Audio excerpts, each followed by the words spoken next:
come here and I talk about success in your career, in your business, in your life, and God. Because I believe God has designed each one of us, his children, for success. And because he's a good God, he has not just given us success like that, but he has also given us the process and the principles, the pathway to the success, basically the strategy to the success. And somehow that is lost in translation. We talk about so many things in our spirituality, in our love of God, in our seeking God, in honoring God, but there isn't much strategy that is drawn out, at least that I saw or that I have felt, that is practical, that helps me live a successful life. And so when I came to Proverbs, I started reading it, and just the first part of Proverbs just says, this book is there to help you live a successful life, a disciplined life, a life full of wisdom, for you to make good choices, for you to live well, to live a full and satisfied life. If you are a person who is not wise, this book will give you wisdom. If you're a person who is ignorant, you don't know what to do, this book will help you with that. If you're a person who is already wise, it will make you wiser. I was like, yes, I like that. And you would think that in this book, then they'll be like, okay, so you should fast and be quiet for a few days. No.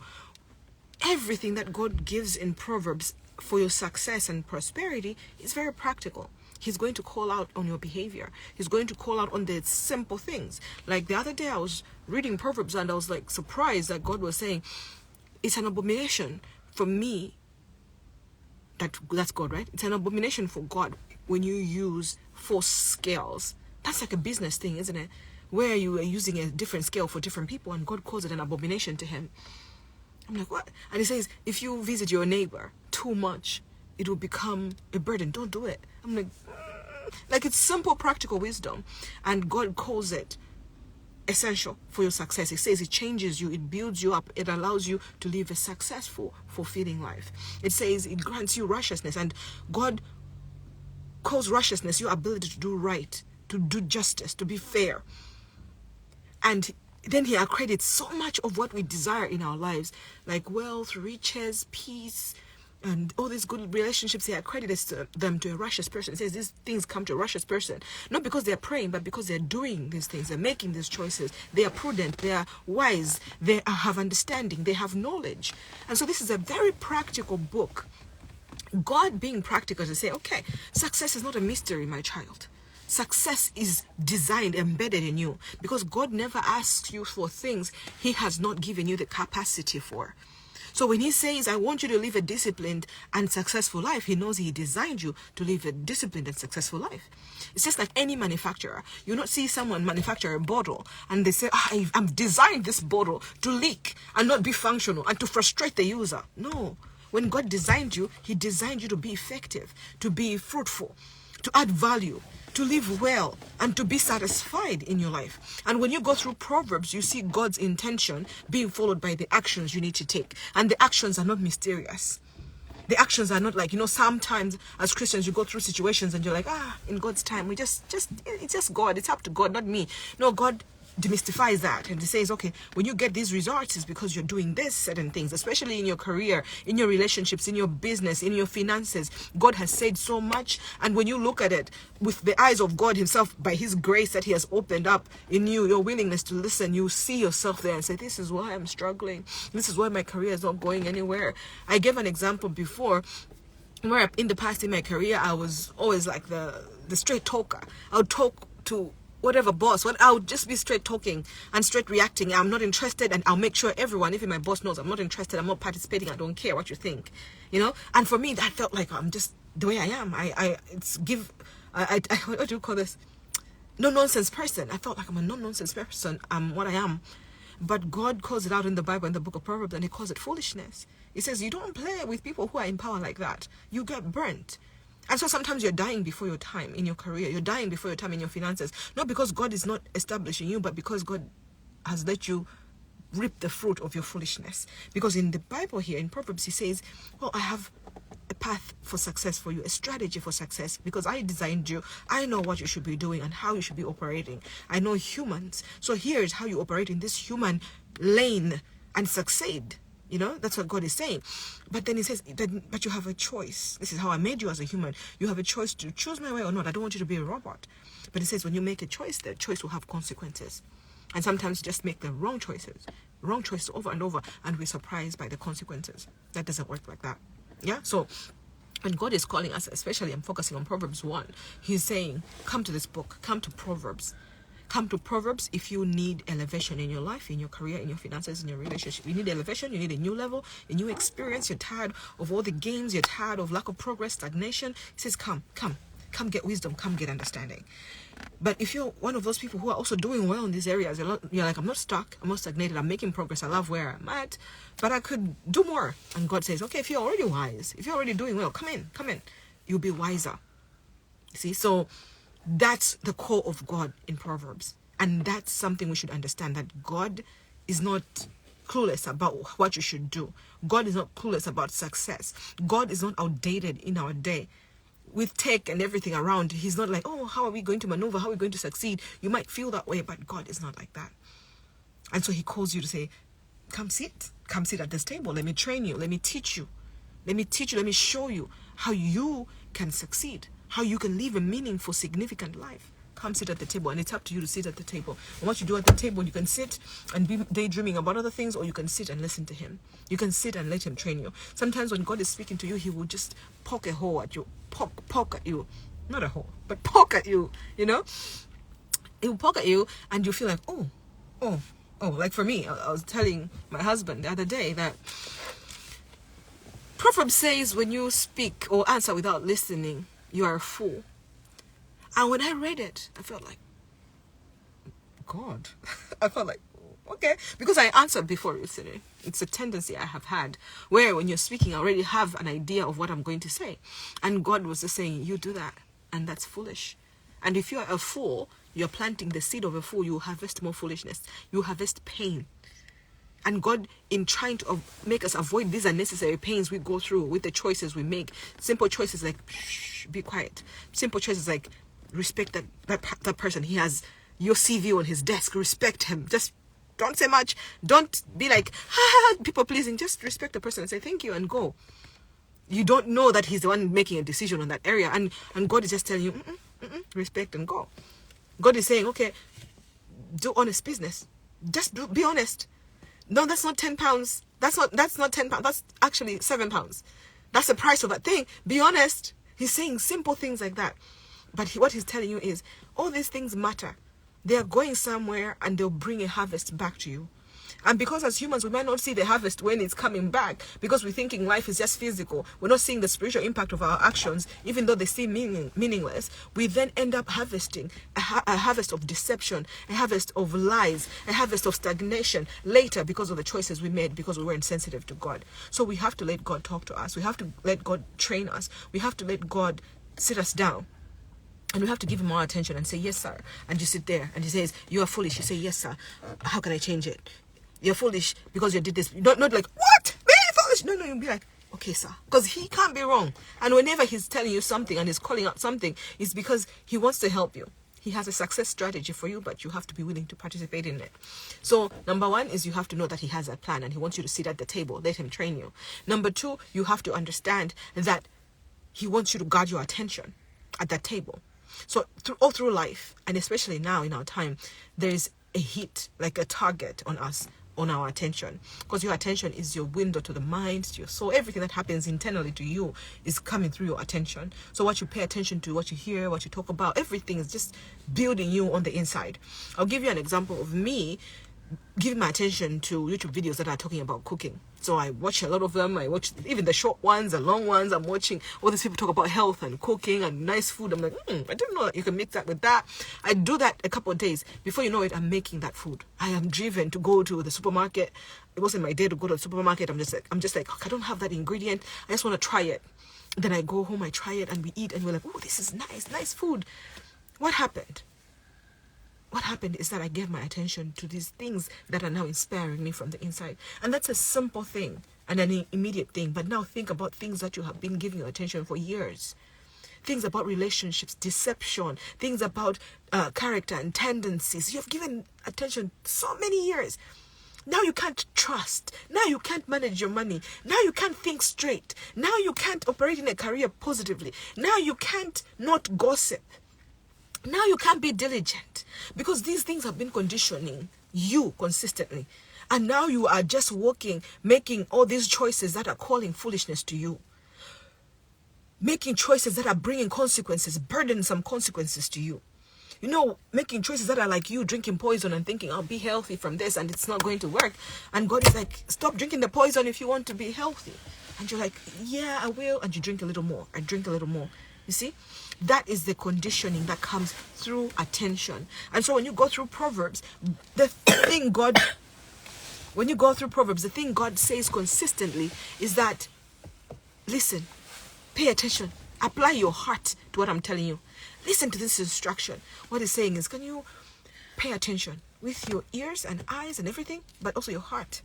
That means you don't just hear something and go like, sounds good, but you meditate on it, contemplate, ponder, consider it over and over. That's how it gets into your heart. Then listen to it again and again and again, and before you know it, it starts to inspire you. So in a time of pressure, instead of nonsense coming out, you know, we're pressured and now you just start cussing and reacting. No, you're pressured. The wisdom comes out because that's what you have hidden inside you. When you have this opportunity, you just meet somebody and you weren't ready to meet them, and they have an opportunity of a lifetime for you. You need this business to work. This is the person you need. You need this job. This is the person you need. You need this financial breakthrough. This is the person you need. Instead of speaking rubbish and nonsense and just closing the door, you have wisdom coming out of you, and you don't even know this person has the power to change your life. And you're sitting there and saying, they're sitting there and saying, this is an interesting person. They have an interesting perspective. So what you put inside you will come out.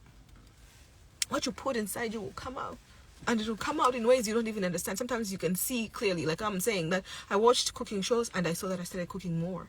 That's an obvious thing. But so many other things, just like if you're watching nonsense, if you're watching deception, if you're watching lies, and you're not immersing yourself in the truth, you would be exuding things that you don't even intentionally know you're doing.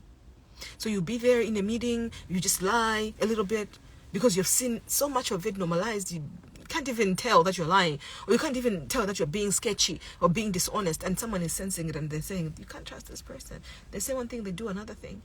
Yeah. So God has a strategy for your life, but he needs you to participate in the strategy, not by giving him 10 minutes of your time, but sitting at the table and guarding your attention. You can't expect fruit from God to bear in your life, like the fruit of holiness, the fruit of success that is aligned with God, to be harvested from your life if you are spending, let's say, 4 hours on other things and 1 hour with God. That's not balance. On TikTok, for example, on all these channels with short videos, you can keep going and laughing at whatever is thing, and it's just entertainment. You might say it's harmless, but it is conditioning you. So you can't do that for hours and hours, and every minute you get, you do it for, let's say, 10 minutes here, 10 minutes there, because sometimes you're busy in your day. You can't be 4 hours on social media, but you'll find time in your day, pockets of that, and so you're feeding that habit, you're feeding that idea. Then you spend only 50 minutes with God and you say, it's enough. God loves me. I worship him. No, there won't be enough of him and his ideas inside you to counter what you already have.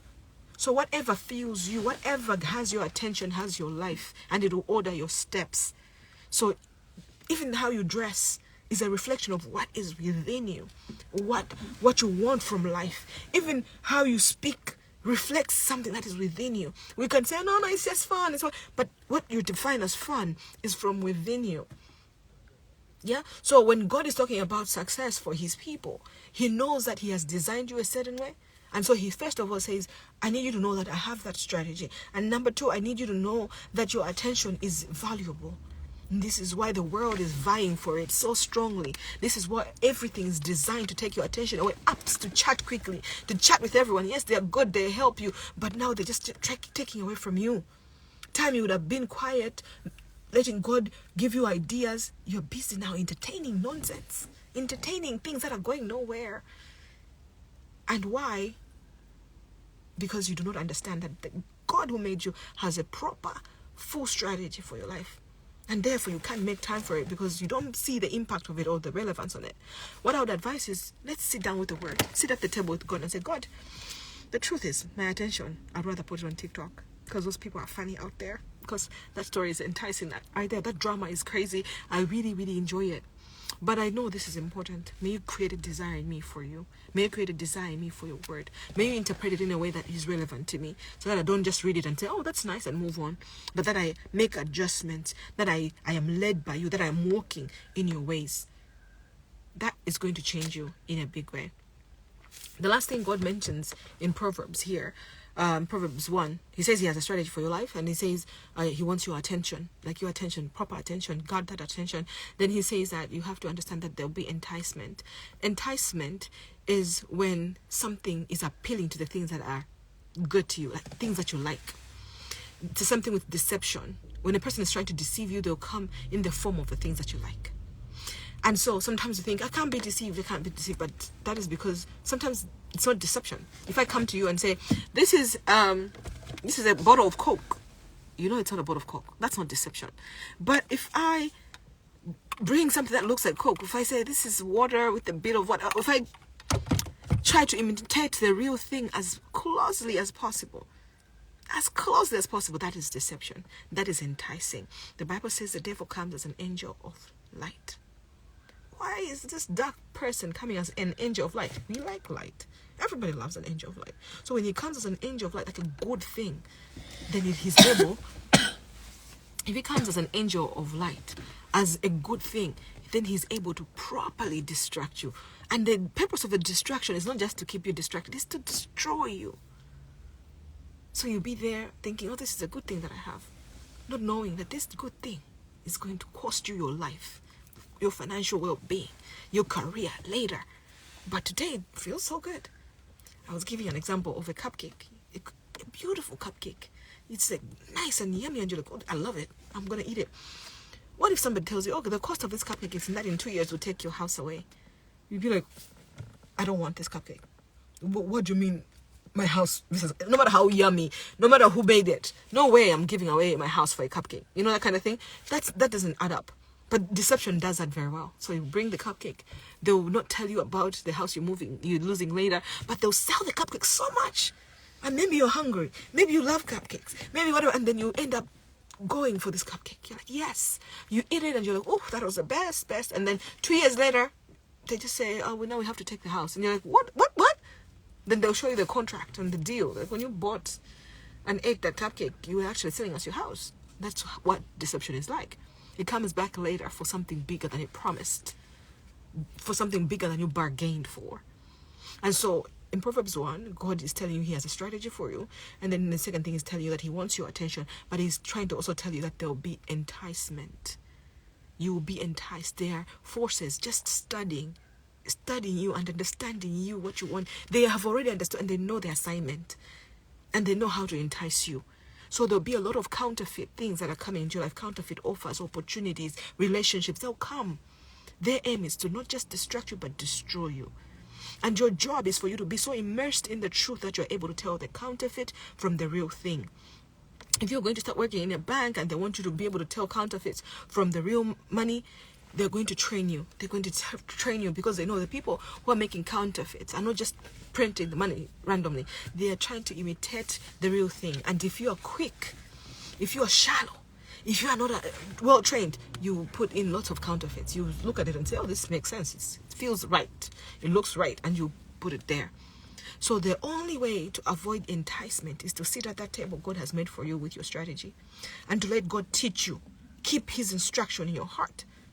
Listen to his instruction. Guard your attention. Stay in the word. That is the truth that will be able to help you filter the things that will come.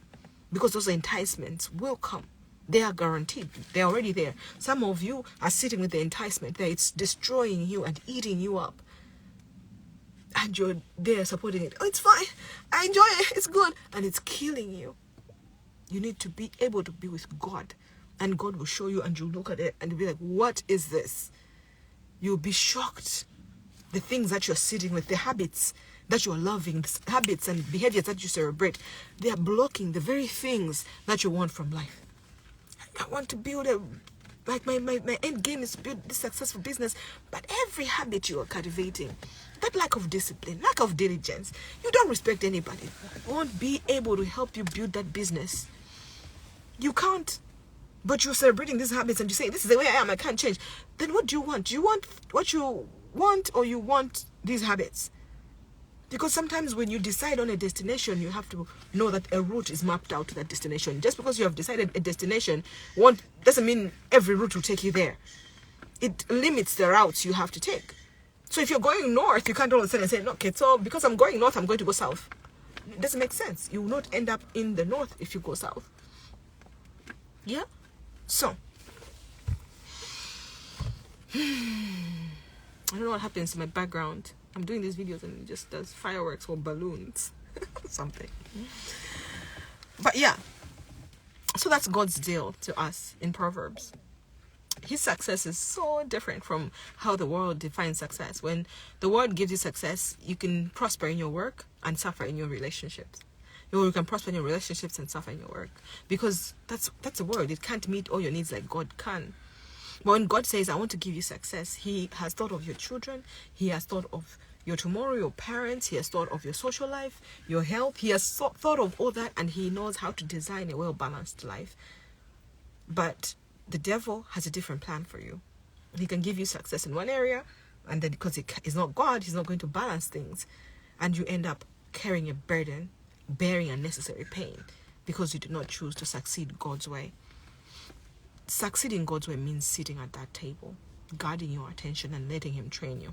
If God says it is not right for you to speak before somebody explains the situation, then you'll be quiet. You will live by it. That's the truth then.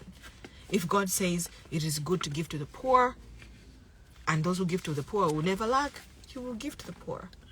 If He says use your wisdom and prudency when you see a challenge coming, sit down and plan for it, you do that. When God says to you belong the planning and He determines the outcomes, you sit down and you make a plan. You see, that is how you take God seriously. You don't just read it and say, oh, I read a chapter. No, you take the word and you say, okay, God says this. And so He's warning you there's enticement. So you have to understand, where am I being enticed in my life? What are the things that I like? Have I passed them by God? For me to understand that, is this from Him or not? Because enticements, any deception has benefits. The reason corruption is so rampant is because it has benefits. The reason sin works and is so rampant around the world is because it has benefits. Every evil has benefits somehow. It benefits someone. But the challenge is it also destroys. So if you are able to operate with God, you'll be able to have the prudency to consider a matter. If I do this now, the consequence won't be good. So I'm sacrificing today. I don't feel so good. I wish I could just break this law that God has given. I wish I could just do this against God's will. Seems like a simpler way, quicker way. But you understand that when God says no, He's not saying no because He's just being a party pooper. No, He sees tomorrow. He sees that you'll be alive in 5 years. And He sees the seed you're planting with this action you're taking. And that it will multiply and destroy you later. Or even destroy your children's children. Destroy your reputation later. This is why people come back and they're now succeeding and the things are coming out. Scandals are coming out. Those are decisions they made before they knew that they were going to be big. So if they knew, maybe they would be like, because of the future I have, I'm going to make a different choice now. But don't know that. So with God, He knows that. And so He prepares you that way. And then He says this, what I find interesting, and that's where I think I should end, is that He says that He has given you all this knowledge and He's saying, I want to train you, let me train you. But He says, if you don't want to be trained by me, that's okay. God says that's okay. If you don't want His input in your life, if you don't want His ideas, His solutions, He says that's okay. But He says, don't be surprised by the consequences then. He says, the complacency of fools will harm them. That is Proverbs 1. From verse 29 to 33, I think, around there. What He's saying there is now the consequences. It says, you will call on Him, He will not answer you. Why is He not answering you? Because someone comes and gives you, this is a plan on how you should execute. And you start calling them and saying, so my guy is I'm speaking. So you call them and they're like, okay, so I was thinking that we should do something different about the plan with our business. And it's like, did you see the business plan I gave you? Like, no, but I want us to talk about it. It's like, no, read the business plan. Everything that you want, that you're going to ask me is in there. Can you sit down and read it? And then we can have a profitable discussion. You're like, no, I just want us to talk. That discussion is not going to go anywhere. So God says, that when you call, I will not answer. Because you ignored my knowledge, because you did not accept my advice, my rebuke, my correction, you'll be filled with the fruit of your choices. And so sometimes you're thinking, oh, that's fine. But the choices you're making have a repercussion. And God says, I'll leave you to your repercussions. I'll leave you to your consequences because of what you have chosen. And that's a terrible thing, for God to leave you to your repercussions. And He says that even though you are sincerely wrong, you know how sometimes you can be wrong, but sincerely wrong? It says, even though you are wrong sincerely, there are repercussions that come with that. So he says, if you sit at my table, I'll show you. But if you don't want to sit, if you don't want my advice, if you don't want God to train you, if you don't want God to show you your path to success, and you're choosing other paths, then be okay with the consequences that come. Because sometimes you're working hard, planting a lemon. Every year you're planting a lemon. In 10 years, you'll have a lemon farm. And you can't complain that I don't like lemons. I wanted to actually have an orange farm. Why were you planting lemons? When you plant, you get fruit from what you have planted. When you plant, you get fruit from what you have planted. And so God says, I have given you a strategy. I want you to guard your attention and focus on the strategy, focus on the word.